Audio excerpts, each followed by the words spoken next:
천년 궁예를 통해서 여러분 다윗을 한번 우리가 좀 보기를 소망합니다. 그래서 제가 주제를 다윗의 길을 따르자라고 정해봤어요. 오늘 첫째 날 저녁 역대상 18장 6절 좀 간단한 말씀입니다. 함께 보겠습니다. 다윗의 아람의 수비대를 두매 아람 사람이 다윗의 종이 되어 조공을 바치니라. 다윗이 어디로 가든지 여호와께서 이기게 하시니라. 아멘. 자, 오늘요 이 다윗을 우리가 보기를 소망하는데 역대상 말씀을 통해서도 우리가 다윗을 역대하 말씀 사무엘하 말씀을 통해서도 우리가 다윗을 보지만 이 역대상에 기록되어 있는 다윗의 이야기를 좀 우리가 중점적으로 보기를 소망합니다. 다시 말해서 역대상에서 말씀하고 있는 다윗의 이야기를 우리가 좀 보기를 소망하는 거예요. 그런데 오늘 18장 6절 말씀처럼 다윗이 어떤 사람이냐? 다윗이 어디로 가든지 여호와께서 이기게 하셨다. 아, 얼마나 그렇습니까? 어떤 다윗은 어떻게 했길래 과연 어디를 가든지 승리하게 하셨는가? 어디를 가든지 이기게 하셨는가? 우리가 그 비밀을 한번 보기를 소망합니다. 우리 역대상 14장 17절 말씀에 보니까 다윗이요 이렇게 말씀했어요. 여호와께서 열국으로 저를 두려워하게 하셨다. 사방에 주변의 모든 나라들이 다윗을 두려워했다는 거예요. 누가 하셨다고요? 하나님 하셨다고요. 도대체 다윗이 어떠한 사람이길래 하나님 이렇게 그를 도우시는가 하는 거죠. 18장 6절 오늘 아까 읽었던 말씀 어디를 가든지 여호와께서 이기게 하셨다. 18장 13절 보니까 어디로 가든지 한 번 더 말씀하셨네요. 여호와께서 이기게 하셨다. 그러한 인생 되어지기를 축복합니다. 그러한 2025년 되기를 소망합니다. 어디를 가든지 하나님 함께 하셔서 후원하셔서 도와주셔서 잘되고 형통하는 내가 있기를 소망합니다. 다윗이 우리가 이제는 하나님께서 우리에게 이러한 어떠한 믿음의 수준을 요구하시는 좀 있습니다. 다윗을 가만히 보니까요, 다윗은요 항상 하나님께 물었다는 거죠. 우리는 내 생각대로 가다가 벼랑 끝에 몰려서 그때 주님을 생각하는데 다윗은 항상 하나님께 물었다는 거예요. 역대상 14장에 보니까 다윗이 하나님께 물어 가로되 내가 블레셋 사람을 치러 올라가니까 하나님 말씀하세요. 아주 단순해요. 올라가라. 그럼 말씀대로 올라가는 거예요. 올라갔는데 승리하게 되어졌는지 믿습니다. 그 말씀대로 하니까 승리했다는 거예요. 또 14장에 한 번 더 블레셋에 대하여 말씀합니다. 다윗이 또 하나님께 묻습니다. 블레셋이 또 침범한 거예요. 이번에는 하나님이 뭐라고 말씀하시냐? 마주 올라가지, 그냥 올라가지 말고 뽕나무 숲불에 매복하라. 그리고 뽕나무 15절 말씀 보니까 뽕나무 꼭대기에서 걸음소리가 들리거든 그때 나가서 싸우라. 하나님 이렇게 자세하게 말씀하셨어요. 하나님의 세미한 음성을 들려주셨는 믿습니다. 하나님께서 그러한 생각을 주셨다는 거예요. 응답하셨다는 거예요. 그가 기도하는 가운데 하나님이 이러한 말씀을 그에게 그 10년 가운데 세미한 음성을 주셨고 그 말씀대로 그렇게 하니까 또 한 번 승리하게 되어졌는 믿습니다. 자, 하나님 멋있죠. 똑같은 방법으로 또 올라가면 그렇죠? 이제는 안 통할 수 있잖아요. 다른 방법 알려줬어요. 하나님이 주신 지혜로 그냥 하나님 올라가라 아니고 뽕나무 숲에 매복하라.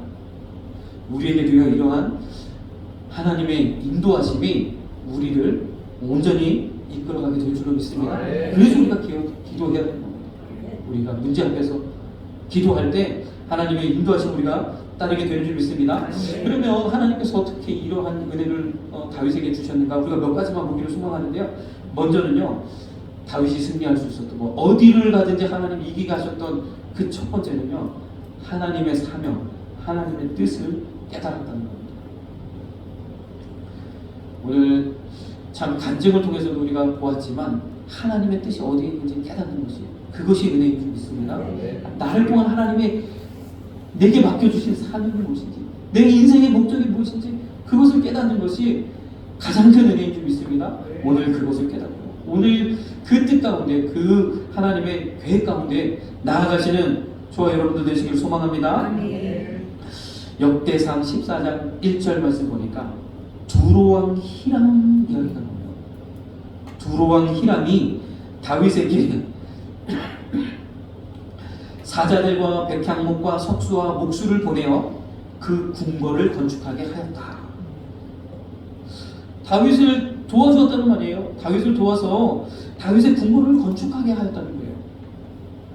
이 히람이라는 이 사람은 이러한 건축에 능하고, 그리고 백향목과 이 모든 것을 다루는 데 능한 그런 나라의 왕이죠. 그 히람이 다윗을 얼마나 선하게 생각했든지 그를 도와서 그 궁궐을 아름답게 만들어 줬다는 거죠. 열왕기상 5장 1절에는 히람의 마음을 우리가 좀 엿볼 수 있습니다. 솔로몬 시대의 고백이지만 히람은요, 다윗을 사랑했다. 참 하나님의 은혜를 베푸셨는 줄 믿습니다. 다윗이 히람이라는 사람을 만났다는 거예요. 여러분도 이러한 만남의 복이 있으시기를 소망합니다. 가장 우리에게 있어서 큰 만남의 축복은 내 옆에 있으신, 그렇죠? 믿음의 동역자, 그 만남을 하나님께서 놀랍도록 허락하셨는 줄 믿습니다. 함께 우리가 하나님 맡겨주신 귀한 사명 감당하시는 우리 한소망교 귀한 성도들 되기 소망합니다. 이렇게 두로왕 히람이요, 다윗을 사랑하고 다윗을 생각해서 그 아들 솔로몬 때에도 솔로몬 성전을 건축할 때 많은 도움을 주죠. 이 히람을 만났던 거예요. 우리 14장 1절과 2절 말씀을 보니까 2절 말씀에요, 다윗이 여호와께서 자기로 이스라엘 왕을 삼으신 줄을 깨달았다. 나를 왜 하나님께서 왕을 삼으셨는지, 이스라엘의 왕으로 삼으셨는지 히람을 통해서 깨닫게 되어졌다는 겁니다. 히람을 통해서 이 모든 일들을 하나님께서 아름답게 만들어 가시고 또 말씀합니다. 이는 그 백성 이스라엘을 위하여 나라를 진흥하게 하셨습니다. 나라가 잘되게 하셨다는 거예요. 이 잘되게 하신 것도 내가 잘해서, 내가 통치를 잘해서 한 것이 아니라 하나님이 하셨다는 거죠. 여기서 가장 중요한 것은요, 다윗이요, 나를 이스라엘의 왕으로 삼으신 그것을, 그 뜻을 깨달았다는 거예요. 여기서부터 시작인 줄 믿습니다. 다윗이요, 이스라엘의 왕으로서 이스라엘을 하나님이 기뻐하시는 하나님의 나라, 하나님의 백성으로 만들기를 소원했죠. 그래서 정말로 전적으로 하나님께 의지하고, 물론 여러 가지 실수도 하고 여러 가지 그런 부분들, 인간적인 면들도 있었지만 항상 하나님 앞에 그 나라를 올려드리기를 원했어요. 어디에서부터 그 열심이 시작되었나는 거예요. 나를 하나님 이스라엘 왕, 정말 목동으로서 형들 가운데서 가장 말제로서 양치던 나를 이 나라의 왕으로 삼으신 이유가 무엇인가? 그가 그것을 깨달았다는 거죠. 저와 여러분도요, 오늘 이 시간을 통해서, 이 성회를 통해서 하나님이 나를 이 시간 하나님 자녀 삼으신 목적은 무엇인가? 나를 이 자리에 있게 하신 목적은 무엇인가? 나를 이 땅에 태어나게 하신 목적은 무엇인가? 그 뜻을 깨닫게 되어지시는 귀한 시간 되기를 소망합니다. 그것을 먼저 그것을, 나를 부르신 그 목적이 무엇인지를 깨달아야 되는 거죠. 이 말씀은요, 사무엘 하에도 동일하게 기록되어 있습니다. 분명하게 하나님께서 자기를 세우사 이스라엘 왕 삼으신 그것을 깨닫습니다. 누구를 통해서? 히람을 만남을 통해서. 그래서 여러분들요, 주변에 여러분들 만나게 되어지는 그 사람들을 우리가 소홀히 생각할 것이 아니에요. 그를 통해서 내가 왜 이 자리에 하나님의 자녀로 하나님이 나를 부르셨는지 깨닫게 되는 은혜를 베푸시는 줄 믿습니다. 하나님이 그냥 사람 통해서 역사하신다는 거예요. 만나는 사람. 그래서 참 우리 저희 집사님 장모님 만나시고, 장모님은 저희 집사님 만나시고, 우리 다른 함께 이 만남을 통해서 하나님 역사하시는 줄 믿습니다. 만남 가운데 하나님은 내 뜻이 뭐겠어? 하나님 나를 그 일을 통해 이루게 하시라고 나를 부르셨구나. 주님 에베소서 1장 18절에 분명히 말씀하고 있어요. 우리의 마음 눈을 밝히사 그의 부르심의 소망이 무엇인지 깨달으라. 그것을 위하여 기도하라고 너희로 알게 하시기를 구하노라 그랬어요. 부르신 소망이, 부르신 목적이 무엇인지 깨달으시는 저와 여러분들 되시길 소망합니다. 성경의 많은 경우를 통해서 하나님이 나를, 내가 태어나기도 전에 나를 부르셨다고 약속하고 있어요. 갈라디아서 1장 15절 보세요. 내 어머니 태로부터 나를 택정하시고 은혜로 나를 부르시니가 이방인의 사도 바울을 삼으셨다고 이야기하는 거죠. 예레미야 1장 5절 말씀. 너를 복중에 짓기 전에 너를 알았고 내가 태에서 나오기 전에 너를 구별하였고 너를 열방의 선지자로 세웠다고 예레미야에게 말씀하시는 줄 있습니다. 저와 여러분들은요, 어머니 뱃속에서 생기기도 전에, 복중에서 짓기도 전에 나를 아시고 나를 부르시고 이 땅에 하나님께서 보내셨는 줄 믿습니다. 부르신 목적이 있는 줄 믿습니다.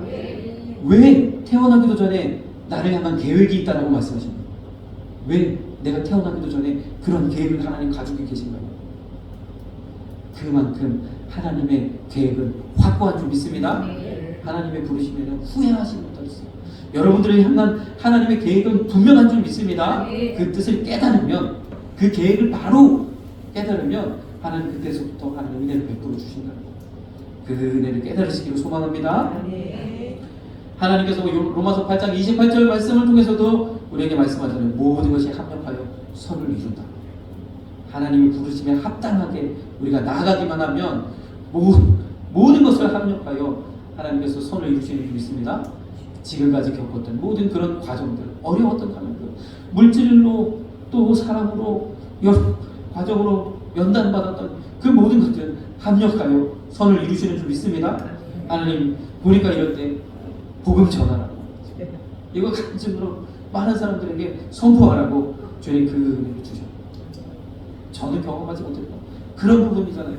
그래서 이러한 은혜들을 우리가 함께 나누며 나아갈 때 하나님 놀라운 은혜를 우리에게 베푸시는 줄 믿습니다. 그러면요, 우리의 표대는 무엇인가? 우리가 나아갈 우리 인생의 표대가 뭐예요? 바로 하나님의 부르신 목적이라는 겁니다.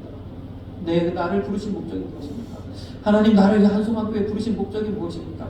그 목적을 깨달을 때 하늘 문이 열리고 놀라운 축복이 나타나게 되는 줄 믿습니다. 하나님께 축복하세요. 우리가 그 뜻을 깨달을 때까지 하나님께서 이 모양 저 모양으로 우리를 연단하시고 이끌어 가십니다. 이제는 그 뜻을 깨달으시고 주님 뜻 가운데 나아가시는 저와 여러분들 되시 간절히 소망합니다. 두 번째는요, 다윗은요 하나님의 말씀을 늘 가까이 했다는 거예요. 하나님의 말씀을 가까이 했다. 하나님의 뜻을 깨닫고 하나님의 말씀을 가까이 하는 다윗과 같이 저와 여러분도 하나님의 말씀을 가까이 하시는 하나님의 귀한 그런 하나님의 자녀 되기를 소망합니다. 잘 아시잖아요. 언약궤를 다윗성으로 언약궤는 뭐예요? 언약궤. 하나님의 임재를 상징하는, 하나님이 말씀하시는, 하나님이 만나주시는 하나님의 말씀이지 않겠습니까? 언약궤를 가까이, 바로 내 궁궐 바로 옆에 그가 만들어 놓은 장막 가운데로 모셔오기를 원했던 그. 그런데 역대상 13장에서는 한 번 실패를 경험합니다. 모셔오는 과정에서 우사가 죽어 절망했죠. 두려웠죠. 내가 어떻게 이 하나님의 언약궤를 모셔올 수 있을까? 포기하고 말았어요. 그런데 역대상 15장 1절 말씀을 보니까 다윗은요 이렇게 얘기했어요. 하나님의 궤를 위하여 초소를 예비하였다. 이 다윗의 장막이라고 말합니다. 이 장막을 예비하였다. 이건 무슨 말이에요? 한 번 실패를 경험했지만 끝까지 도전했다. 계속해서 도전했다는 거예요. 어디서 잘못이었는지, 어디가 문제였는지 그가 끊임없이 연구했다는 거죠. 하나님 말씀을 통해서 내 인생에 무엇이 잘못되었는지 깨닫는 그런 은혜가 있기를 소망합니다. 언약궤를 모셔오는 데 있어서 무엇이 잘못되었는지 결국은 그것을 찾아내고 그렇게 그 하나님의 방법대로 언약궤를 모셔오니까 하나님의 은혜가 그 자리에 임하게 되어졌는 줄 믿습니다. 또 한 가지는요, 언약궤 앞에서 역대상 16장 1절 말씀 보니까 하나님의 궤를 메고 들어가서 다윗이 위하여 친 장막 가운데 두고 번제와 화목제를 하나님 앞에 드리니라. 언약궤를 모셔오고 언약궤 앞에서 예배하기 시작했다는 거예요. 여러분들 우리가 예배하잖아요. 또 우리 하나 더 볼까요? 4절에는 또 레위 사람을 세워 언약궤 앞에서 섬기며 이스라엘 하나님 여호와를 칭송하며 감사하며 찬양하게 하였다. 언약궤 앞에서 찬양하였다. 우리가 예배하고 찬양하잖아요. 단순히 우리가 곡조로 또 여러 가지 기교로 그렇게 하는 것이 아니고 말씀 앞에서 예배하고 말씀 앞에서 찬양하시는 저와 여러분도 되시길 소망합니다. 말씀 앞에서 예배하고 말씀 앞에서 찬양. 말씀을 붙들고 예배하고 말씀을 붙들고 찬양하시는 저와 여러분도 되시길 소망합니다. 2025년 이제 또 우리가 송구영신 예배 때 말씀 복귀 하잖아요. 이번에는 그 말씀을 붙들고 기도하시고 승리하시는 저와 여러분도 되시길 소망합니다. 그 말씀을 항상 가슴에 품고 심령에 새기고 그 말씀 붙들고 예배하고 그 말씀 붙들고 찬양하고 그 말씀 붙들고 기도하고 그 말씀 붙들고 하나님 앞에 끊임없이 나아가면 반드시 하나님께서 역사하실 줄로 믿습니다. 베드로전서 2장 2절에도 순전하고 신령한 것을 사모하고 있습니다. 하나님 말씀을 사모하고 이야기하고 있는 줄 믿습니다. 우리를 사모할 때 하나님 놀라운 은혜를 베풀어 주시는 줄 믿습니다. 마지막으로 세 번째는요. 다윗의 승리의 비결은 하나님의 성전을 가까이 하다. 하나님의 성전을 가까이 하시는 저와 여러분들 되시길 소망합니다. 17장에 다윗이요 자신이 거하는 아까 보았잖아요. 히람을 통해서 아름답게 건축된 궁궐, 그 궁궐이 건축되면서 히람을 통하여서 내가 이스라엘이 하나님 왜 이 존귀한 자리에 이 영광스러운 자리에 나를 왜 두셨는가 그걸 깨닫게 되죠. 이 이스라엘 온 백성을 하나님이 기뻐하시는 그런 하나님의 백성 만들기로 작정했던 것처럼 여러분들요 그가 이렇게 이런 백향문 국에 거할 때에 하나님의 언약궤를 생각합니다. 하나님의 언약궤는 휘장 안에 있도다. 하나님의 집에 초라하면 견딜 수 없었다는 거죠. 여러분도 이러한 마음을 품으시길 간절히 소망합니다. 이 마음을 품을 때에 하나님과 함께 하신다는 거예요. 자, 17장에 이 마음을 품었어요. 그럼 하나님 허락지 않으셨죠? 다른 방법으로 응답하셨죠? 때로는 우리의 기도를 하나님께서 거절하실 때도 있어요. 거절하심도 응답인 줄 믿습니다. 그러나 다윗은요 거절하신 그대로 최선을 다하여 하나님의 성전을 위하여 수고했습니다. 오늘 역대상 18절 6절의 말씀이 드디어 등장합니다. 하나님이 다윗이 어디로 가든지 여호와께서 이기게 하셨다. 승리케 하셨다.